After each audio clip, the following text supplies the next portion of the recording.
Hello everybody, and welcome to Theology 101. Today we are going to look at the book of Romans. The book of Romans is the sixth book of the New Testament. The New Testament has 5 sections: the Gospels, the Acts of the Apostles, the Pauline epistles, the general epistles, and the book of Revelation. The Gospels contain the life, ministry, teachings, death, and resurrection of Jesus Christ. The Acts of the Apostles give a historical account of the growth and spread of the Christian church. The Pauline epistles are a collection of letters written by Paul to different churches during his time, while the general epistles are letters written by other leaders, such as Peter, John, and Jude, to different churches. Finally, the book of Revelation gives a picture of how the story of the world will end, with Jesus coming back to earth to restore it and reign on it. The book of Romans is a part of the Pauline epistles section of the New Testament. As is the case with Paul's letters, the name of this book comes from the recipients of his letters, which Paul addresses as the believers in Rome. Historically, this book has had a huge impact on Christianity. Augustine was converted to Christianity after reading the book of Romans, and he went on to become the most influential theologian during the first 1,000 years of Christianity. The first New Testament lectures that Martin Luther gave were on the book of Romans.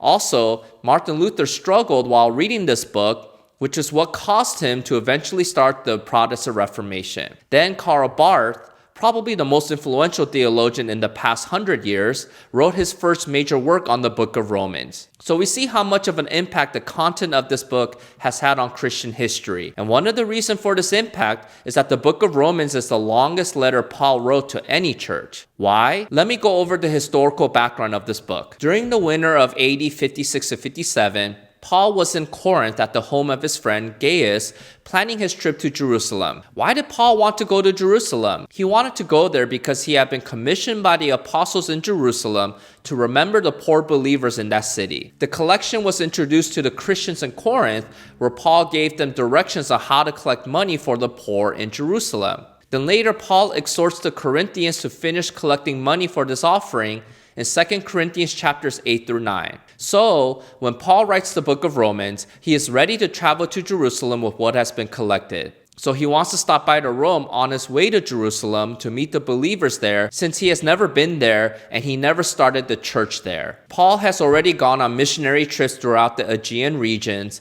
and he wanted to go to new territories for the gospel, namely Spain. So Paul dictated to his friend Tertius, a Christian secretary, to write down a letter he wanted to give to the Roman Christians. This letter was to prepare them for his visit to their city on his way to Jerusalem, and to explain the purpose of his visit. Paul thought it would be important to write down the gospel and all its implications for them to study before he arrived. Why? Because there were false teachers misrepresenting Paul and his message, so he wanted to set the record straight. However, Paul's plans did not go the way he thought. Paul's visit to Jerusalem resulted in him being taken into custody briefly in Jerusalem before being transferred to Caesarea, where he remained in prison for about 2 years. After appealing to Caesar, Paul is then transferred to Rome, where he remains in custody for another 2 years until his execution in AD 62. So Paul wrote the book of Romans around AD 55 to 57 at the height of his career before everything went downhill,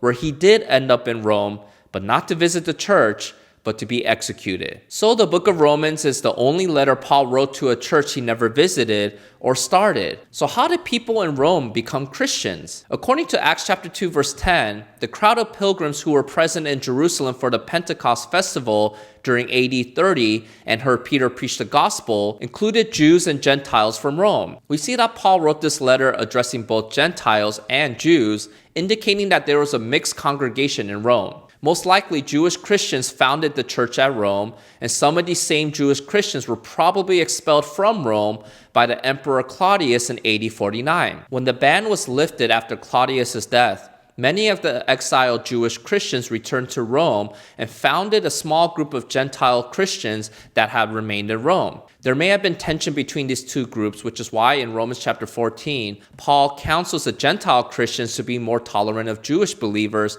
and their distinctive religious practices. One reason that Paul writes Romans, therefore, is to counsel the church on Jewish-Gentile relationships in the hopes of establishing unity amongst these two groups. The main message of Romans can be summarized in Romans chapter 1, verses 16 through 17. For I am not ashamed of the gospel, because it is the power of God that brings salvation to everyone who believes, first to the Jew, then to the Gentiles.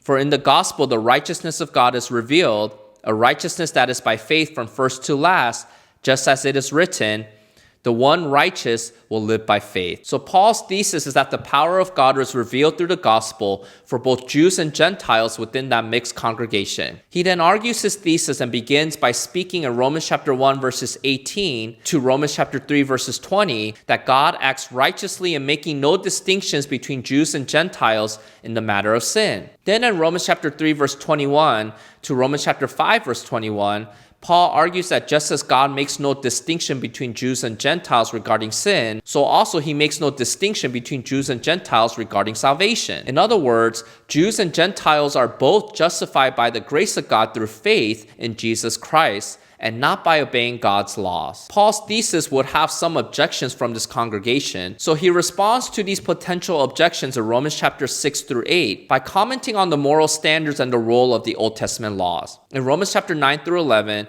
Paul deals with objections concerning the future of national Israel and their place in God's redemptive plan, especially considering the church. Paul asserts that God has been righteous in his dealings with Israel and will continue to remain faithful to his covenants with them even in the future. After arguing his thesis and dealing with objections, Paul draws out the implications of the gospel in Romans chapters 12 through 15 regarding matters such as ministry in the church, submission to government authorities, loving other believers, and living considering Christ's second return. So Paul is speaking to a congregation comprised of Jews and Gentiles and wants them to fully understand the gospel to achieve unity and work together for the mission of God. In fact, Paul not only teaches this message to the Romans, but also lives it out, since he is in the process of uniting the poor Jewish believers in Jerusalem with surrounding Gentile churches by delivering a love offering he collected from the Gentiles to give to these poor Jewish believers in Jerusalem. Thus,